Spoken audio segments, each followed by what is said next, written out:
സെയിൻ ERP സോഫ്റ്റ്വെയറിൻ്റെ മറ്റൊരു വീഡിയോയിലേക്ക് സ്വാഗതം. ഒരു സോഫ്റ്റ്വെയർ ഇൻസ്റ്റാളേഷന് ശേഷം ആദ്യമായി ചെയ്യേണ്ടത് ഒരു പ്രൊഡക്റ്റ് ആഡ് ചെയ്യുക എന്നുള്ളതാണ്. അത് നമ്മൾ പാർട്ട് 1-ൽ കാണിച്ചിട്ടുണ്ട്. ഇനി ഈ വീഡിയോയിൽ നമ്മൾ കാണിക്കാൻ പോകുന്നത് പാർട്ട് 2 എങ്ങനെ കസ്റ്റമറെ ആഡ് ചെയ്യാം എന്നുള്ളതാണ്. അതാണ് രണ്ടാമത്തെ ഘട്ടം. ഒരു സോഫ്റ്റ്വെയർ ഇൻസ്റ്റാളേഷന് ശേഷം ചെയ്യേണ്ട രണ്ടാമത്തെ ഘട്ടം ഒരു കസ്റ്റമറെ ആഡ് ചെയ്യുക എന്നുള്ളതാണ്. നമ്മൾ ഈ സോഫ്റ്റ്വെയറിൽ വളരെ എളുപ്പത്തിൽ എന്ത് ക്രിയേറ്റ് ചെയ്യാനും മാനേജ് എന്ന ഓപ്ഷൻ, ഡാഷ്ബോർഡ് ലെഫ്റ്റിലെ മെനുവിൽ മാനേജ് എന്ന ഓപ്ഷൻ ക്ലിക്ക് ചെയ്യുക. അതിൽ കസ്റ്റമർ ഓപ്ഷൻ, ഇവിടെ നമുക്ക് കുറേ ഓപ്ഷൻസ് കാണുവാൻ പറ്റും. അതിൽ കസ്റ്റമർ ഓപ്ഷൻ ക്ലിക്ക് ചെയ്യുക. കസ്റ്റമർ ഓപ്ഷൻ ക്ലിക്ക് ചെയ്തതിന് ശേഷം നമ്മളുടെ സോഫ്റ്റ്വെയറിലുള്ള എല്ലാ കസ്റ്റമർ ഡീറ്റെയിൽസ് ഇവിടെ വരുന്നതായിരിക്കും. അതിൽ റൈറ്റ് സൈഡ് ടോപ്പിൽ ന്യൂ കസ്റ്റമർ എന്ന ബട്ടൺ കാണുവാൻ പറ്റും. അത് ക്ലിക്ക് ചെയ്യുക. ഇവിടെ വരുന്ന കോളങ്ങൾ ഫില്ല് ചെയ്ത് താഴെ ആഡ് കസ്റ്റമർ ക്ലിക്ക് ചെയ്യുകയാണെങ്കിൽ വളരെ എളുപ്പത്തിൽ നമ്മുടെ സോഫ്റ്റ്വെയറിൽ കസ്റ്റമർ ആഡ് ആവുന്നതായിരിക്കും. ആദ്യമായി നമ്മളുടെ കസ്റ്റമർ നെയിം, ഇവിടെ ഷോപ്പ് നെയിം എന്ന് ഉദ്ദേശിക്കുന്നത് കസ്റ്റമർ നെയിമാണ്. കസ്റ്റമർ നെയിം ഡെമോ കൊടുക്കാം. ഇവിടെ നമ്മൾ അറബിക് മാനുവലി നമ്മൾ എൻ്റർ ചെയ്യേണ്ടതാണ്. ഇവിടെ നമ്മൾ കസ്റ്റമർ വാറ്റ് നമ്പർ കൊടുക്കണം. നിർബന്ധമല്ല, എന്നാൽ ഇവിടെ ഗവൺമെൻറ് റൂൾ പ്രകാരം വാറ്റ് നമ്പർ കൊടുക്കൽ നിർബന്ധമാണ്. പിന്നെ വരുന്നത് കസ്റ്റമർ അഡ്രസ്സാണ്. Street name, additional street name, building number, plot identification, site, city, sub division name. ഒരു സൂപ്പർ മാർക്കറ്റ് സംബന്ധിച്ചിടത്തോളം ഇത് മുഴുവനായി കൊടുക്കേണ്ട ആവശ്യമില്ല. എന്നാൽ ഒരു വാൻ സെയിൽസ് ആണെങ്കിൽ കസ്റ്റമർ ഡീറ്റെയിൽസ് മുഴുവനായി കൊടുക്കൽ നല്ലതായിരിക്കും. അതിനുശേഷം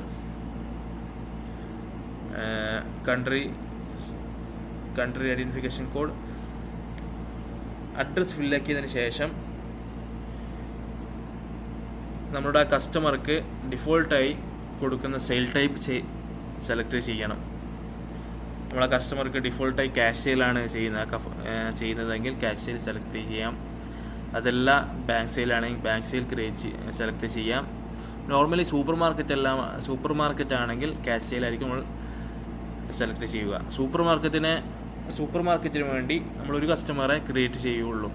സൂപ്പർ മാർക്കറ്റിലേക്ക് ഒരു കസ്റ്റമറെ ക്രിയേറ്റ് ചെയ്യേണ്ട ആവശ്യമേ ഉള്ളൂ. വാൻ സെയിൽസ് അതുപോലെ തന്നെ ഹോൾസെയിൽ ഫേമുകൾക്കാണ് കുറേ കസ്റ്റമറുകളെ ക്രിയേറ്റ് ചെയ്യേണ്ട ആവശ്യം വരുന്നുള്ളൂ. ഇവിടെ നമ്മൾ ക്യാഷ് സെയിൽ സെലക്ട് ചെയ്യാം. അതിനുശേഷം വാൻ സെയിലാണെങ്കിൽ ക്രെഡിറ്റ് ലിമിറ്റ് കൊടുക്കാവുന്നതാണ്. കസ്റ്റമർക്ക് ക്രെഡിറ്റ് ലിമിറ്റ് കൊടുക്കാവുന്നതാണ്. പിന്നെ കസ്റ്റമർ കോണ്ടാക്ട് നമ്പറും ഡിഫോൾട്ട് സെയിൽ ടൈപ്പും കൊടുക്കൽ നിർബന്ധമാണ്. സോഫ്റ്റ്വെയറിൽ കൊടുക്കൽ നിർബന്ധമാണ്. അതിനുശേഷം കസ്റ്റമർക്ക് ഒരു സെക്കൻഡറി നമ്പർ ഉണ്ടെങ്കിൽ അതും ഫിൽ ചെയ്യാം.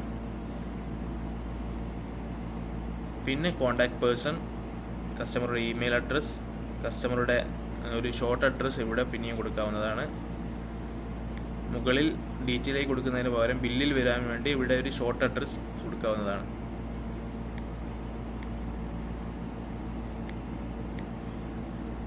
ഇത്രയാണ് ഒരു സൂപ്പർ മാർക്കറ്റിലേക്ക്, അതല്ല ബൂഫിയ, ബർഗർ ഷോപ്പ് എന്നിവയിലേക്കുള്ള കടകളിലേക്ക് ഇത്രയാണ് ഒരു കസ്റ്റമർ ക്രിയേറ്റ് ചെയ്യാൻ ആവശ്യമുള്ളൂ.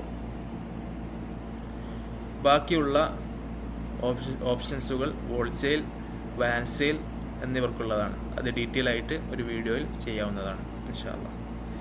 അതിനുശേഷം താഴെയുള്ള ആഡ് കസ്റ്റമർ ക്ലിക്ക് ചെയ്യുക. കൺഫർമേഷനായി ഇവിടെ നമ്മളിപ്പോൾ ക്രിയേറ്റ് ചെയ്ത കസ്റ്റമറെ കാണാവുന്നതാണ്. Demo, contact number, sale type. ഇത്രയാണ് ഒരു കസ്റ്റമറെ ആഡ് ചെയ്യാനുള്ള നമ്മുടെ സോഫ്റ്റ്വെയറിലുള്ള രീതി. വളരെ എളുപ്പത്തിൽ നമ്മുടെ സോഫ്റ്റ്വെയറിലേക്ക് ഒരു കസ്റ്റമറെ ആഡ് ചെയ്യാവുന്നതാണ്.